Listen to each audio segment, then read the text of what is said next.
Mpenzi mtazamaji, habari za wakati huu na karibu tena katika chaneli yako pendwa kabisa ya elimu na afya. Leo tungependa kuangalia kwa kina kabisa kuhusiana na madhara yanayotokana na mtu kushikilia mkojo kwa muda mrefu, yaani madhara yanayotokana na mtu kukaa na mkojo muda mrefu bila kukojoa. Yamkini umeshawahi kusikia maeneo kadhaa kwamba kuna baadhi ya watu huwa aidha kutokana na mazingira wanalazimika kuto kukojoa kwa wakati, yani anasikia haja ndogo, lakini kutokana labda na mazingira yaliyopo, au wengine kutokana tu na kwamba hajisikii kwenda chooni, basi anaamua ashikilie mkojo hadi wakati fulani, labda kama itakiwa aende mara 3 labda kwa kutwa, yeye anaenda labda mara 1 au mara 2 kwa kutwa. Sasa leo tutaangalia ni kwa kiwango gani basi hii hali inaweza ikamuathiri kiafya huyo mtu. Lakini pia tutaangalia namna ya kujikinga na hali ya namna hii ili isitokee. Kwanza kabisa tuanze na kuonesha kwamba hii hali ya kushikilia mkojo au kujizuia kukojoa kwa wakati bila kupepesa macho ina madhara makubwa kiafya, na madhara yenyewe ni kama vile kupata maambukizi katika njia ya mkojo, lakini pia kupanuka kwa kibofu cha mkojo, lakini pia kulegeza au kufanya zile sphincters, zile muscles zinazozuia mkojo kuwa dhaifu. Na baadaye huyo mtu anaweza akawa anapata maumivu ya tumbo la chini, yani inaitwa suprapubic pain. Lakini pia kuna uwezekano mkubwa wa kupata mawe kwenye kibofu cha mkojo, yani achilia mbali kama ulishawahi kusikia mawe katika figo. Sasa kuna hii inaitwa mawe au tatizo la mawe katika kibofu cha mkojo, yani inaitwa Bredestone. Lakini pia kama huyu mtu atakuwa na tabia hii kwa muda mrefu au atakuwa na hali hii endelevu, basi kuna uwezekano mkubwa pia akapata kuathiri figo zake. Mpenzi mtazamaji, katika kundi la watu 5 utakao kutana nao, basi ujue ya kwamba 3 kati yao wameshawahi kuwa katika hali hii ambayo nimesema ya kuzuia mkojo au kuto kwenda kujisaidia haja ndogo kwa wakati, na hii inatokana na mambo mbalimbali kama nilivyosema. Inaweza ikawa muda mwingine mazingira aliyoko huyo mtu, labda maeneo ambayo yupo, labda vyoo ni sio visafi, au ni vya foleni labda, au yuko safarini, au tu yeye mwenyewe ameamua tu asiende kukojoa. Hasa madada, mara nyingi madada huwa hawapendi kwenda chooni mara kwa mara, hiyo ni haja ndogo au haja kubwa, huwa hawapendi waonekane wanaenda chooni. Sasa hao wao wako katika riski zaidi ya kupata na matatizo yanayotokana na kushikilia mkojo kwa muda mrefu. Kama nilivyosema, kushikilia mkojo kunaweza kukatokana na shughuli anazozifanya mtu, labda amebanwa na kazi, au mtu mwingine labda ana tatizo fulani, kwa hivyo anahisi maumivu, labda akienda kukojoa anapata maumivu makali, kwa hivyo yuko radhi ashikilie mkojo kwa muda mrefu kuliko kupata yale maumivu ambayo akienda kukojoa anahisi. Sasa tuangalie madhara yake ni yepi sasa. Kama nilivyotoa katika utangulizi, madhara makubwa kabisa, namba 1 ni kupata maambukizi katika njia ya mkojo.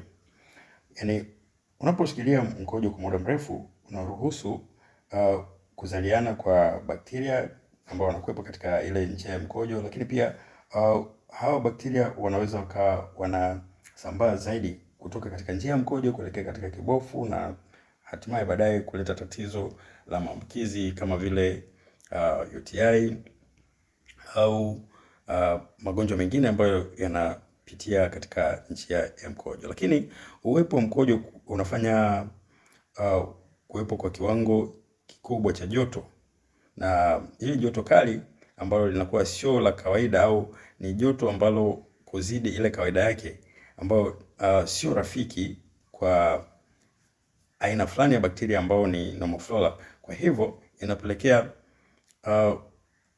kuongezeka au kupata uwezekano wa maambukizi mbalimbali. Lakini kupanuka kwa kibofu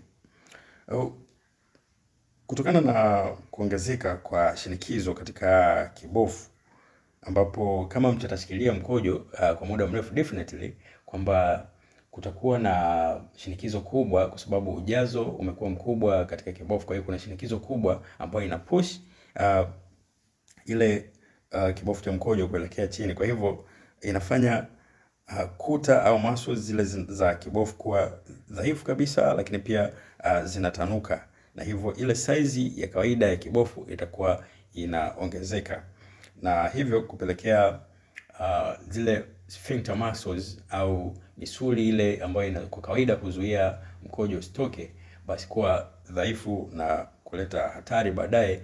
Either huyu mtu atakuwa anashindwa kuzuia mkojo kabisa, yani kwamba akihisi tu mkojo au kibofu kikijaa tu mkojo unaweza kaanza kutoka tu wenyewe, yani anapoteza ile uwezo wa kuzuia mkojo. Lakini kuna tatizo jingine ambalo kama mtu atakushikilia mkojo kwa muda mrefu, kuna uwezekano mkubwa kiasi fulani cha mkojo kurudi katika mirija ile tunaita ureter, ile ambayo ina kusanya mkojo kutoka katika figo kuelekea katika kibofu. Sasa hatari hapa ikoje? Mpenzi mtazamaji, kurudi kwa mkojo kwenye ureter au muda mwingine kurudi katika figo, hali hii kitaalamu inaitwa vascular reflux, yani VUR. Na hali hii inatokea ambapo kibofu huwa kimejaa kupita kiasi na kushindwa kustahimili ile shinikizo, ambapo badala ya mgandamizo kuelekea chini, basi kwa kuwa hizi mirija inakuwa haiko na sphincter. Hii mirija ambayo inakusanya mkojo kutoka katika figo ina sphincter, lakini sio imara kulinganisha na sphincter za upande wa chini ambako ndio huzuia mkojo usitoke. Sasa kutokana na kwamba sio imara sana, inaweza ikaruhusu mkojo kurudi katika figo, kitu ambacho kinaweza kikawa ni hatari, kwa sababu kuna uwezekano mkubwa wa kusababisha maambukizi katika figo, yani kidney infections, lakini pia kudhoofika kwa figo, yani figo inakuwa dhaifu, lakini pia figo kushindwa kufanya kazi yake ipasavyo, lakini pia maambukizi makali na homa ya mgongo na kadhalika.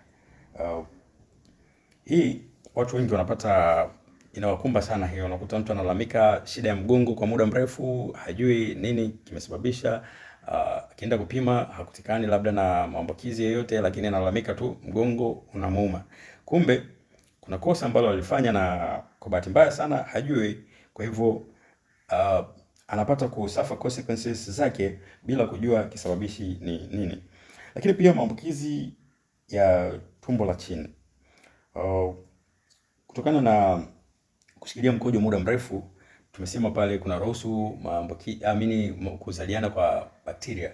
Sasa hao bakteria wanaweza kapelekea serious infection ambayo sio tu katika njia ya mkojo, lakini pia katika hii ambayo tunaita tumbo la chini.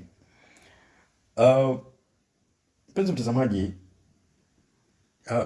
tatizo jingine au shida nyingine ambayo anaweza kaipata mtu kutokana na kushikilia mkojo muda mrefu ni mawe katika kibofu cha mkojo na mawe katika figo.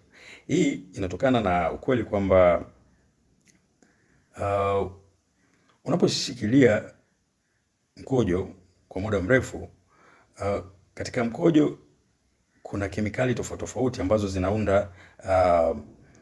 zinaunda mkojo. Yani kuna vitu kama vile calcium, lakini kuna oxalates na uric acid, ambazo hizi kama zikikuwa kwa muda mrefu sehemu moja zinapata kushikana, yani zinagandana pamoja na kutengeneza vitu ambavyo vinakuwa vigumu vigumu. Mfano wa tungeweza sema labda vibuje vile ambavyo vinakuwaga labda ukiwa unapika kama ugali, ukiwa haujaweka ratio ambayo inatakiwa kati ya unga na maji, basi kuna vile vibuje vinakuwa vinatengenezwa. Sasa hali ya namna ile inatokea katika kibofu, lakini pia inaweza ikatokea katika figo, na ndio hii ambao huwa inaitwa mawe katika kibofu au mawe katika figo. Lakini unaweza ukajiuliza kwamba ni kwa nini sasa vinashikana pamoja na kutengeneza hii vitu vigumu ambavyo tunaita ni mawe katika figo au katika kibofu. Pamoja na sababu zingine, uwepo wa mkojo kwa muda mrefu unatoa nafasi kwa hizi kemikali kufanya reaction, yani undergo chemical reaction ambayo ndio end product yake sasa itapelekea hivi vibuje ambavyo ndio mawe yenyewe. Lakini tatizo jingine ambalo linaweza likampata huyo mtu, anakuwa na experience hali ya kuchoka mara kwa mara. Yani mtu ambaye anashikilia mkojo kwa muda mrefu anakuwa anapatwa na hali ya kuchoka na kusikia uchovu wa mwili, yani kwa ujumla. Hii inatokana na mambo mbalimbali ikiwemo maambukizi, lakini pia ikiwemo kupanuka kwa kibofu cha mkojo na mambo mengine ya kitaalamu. Sasa nini cha kufanya? Mpenzi mtazamaji, hili sio ugonjwa. Hii ni hali ambayo mtu anaijenga kwa awali, inaanza tu taratibu na baadaye inakuwa ni tabia yake. Sasa cha kufanya ni kubadilika kifikra, na ukitambua ya kwamba madhara ya kushikilia mkojo ni makubwa sana na inaweza ikapelekea matatizo ambayo ni makubwa kama vile kuhatarisha figo na maambukizi mengine katika njia ya mkojo. Sasa inapaswa utambue ya kwamba matatizo haya ni matatizo serious na yanaweza kugharimu uhai. Kwa hivyo cha kwanza ni kubadilisha fikra, na cha pili kupata kwenda haja ndogo kila unaposikia kubanwa na haja ndogo, na kujenga mazoea ya kufanya hivyo. Hii itasaidia kwanza kuepukana na madhara yanayotokana na kushikilia mkojo muda mrefu, lakini pili itakujenga mazoea na utakuwa ni balozi kwa watu wengine kuelimisha juu ya jambo hili muhimu kabisa. Mpenzi mtazamaji, usiache kusubscribe katika channel yetu, lakini pia unaweza kutoa maoni yako, na kama kuna sehemu haujaelewa basi unaweza kauliza na utajibiwa kwa wazi na kitaalamu kabisa. Na ikitokea labda una jambo lolote ambalo ungependa pia tupate kuweka katika sessions za channel yetu, basi unaweza kutuandikia tu moja kwa moja katika comment section hapo, lakini pia unaweza share na wengine ili waweze kupata elimu hii muhimu kabisa.